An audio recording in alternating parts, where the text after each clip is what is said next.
আসসালামু আলাইকুম রহমতুল্লাহ। বন্ধুরা সবাই কেমন আছেন? আজকে আবার চলে আসলাম আমার বন্ধু সজীবকে নিয়ে আলফাহাম খাওয়ার জন্যে। এখন আলফাহামের অর্ডার দিচ্ছি। আমার বন্ধু সজীব আর আমি আসছি আলফাহাম খাওয়ার জন্যে। এখানকার আলফাহাম অনেক মজা, অনেক টেস্টি। আমি মাসের মধ্যে প্রায় 2-3 বার আলফাহাম খাওয়ার জন্য আসি। এখন আমার বন্ধু সজীব 7 আপ নিতেছে, আমাদের দুজনের জন্য 2টা 7 আপ নিতেছে।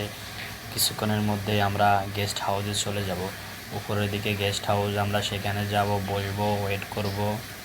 এখন আমরা আসছি গেস্ট হাউসে, ঢুকতেছি গেস্ট হাউসের ভিতরে। এখন ওয়েট করব খানার জন্য।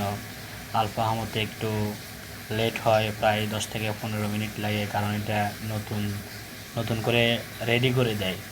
মশলাপাতি মাখা সব কিছু রেডি কমপ্লিট থাকে। যখন কাস্টমার আসি অর্ডার করে তখন সেটা গরম করে কয়লার মাধ্যমে ভালো করে গরম করে রেডি করে পরিবেশন করে।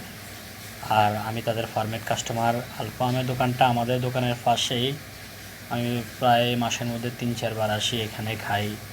আমি ওয়েট করতেছি, আর সহ্য হচ্ছে না, কারণ আমার সকালবেলা খাবার আর রাত্রে আমি একদিনের মধ্যে 2 বার খাই, বেশি খাই না। আসলে আমার ডায়েট কন্ট্রোল করতে হবে, সেই জন্যে ওয়েট করতেছি কখন আসবে আলফাহাম। আর আমার বন্ধু সজীব ভিডিও বানাইতেছে, অনেক মজা করতেছে, কারণ আমরা দুজনে এখানে এখানে কেউ নাই। রাত 8টার দিকে প্রায়, আর 2-4 জন কাস্টমার আছে, তারা অনেক দূরে।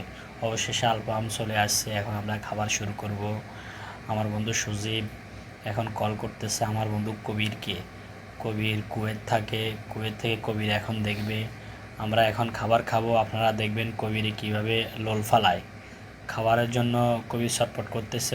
অবশ্যই কবির যদি সৌদি আরব থাকতো, ইনশাল্লাহ কবিরের সাথে এরকম একটা ভিডিও বানাইতাম, খেতাম, মজা করতাম, আনন্দ করতাম, ঘুরতাম। কবির, আই মিস ইউ, তোমাকে আমরা অনেক মিস করি।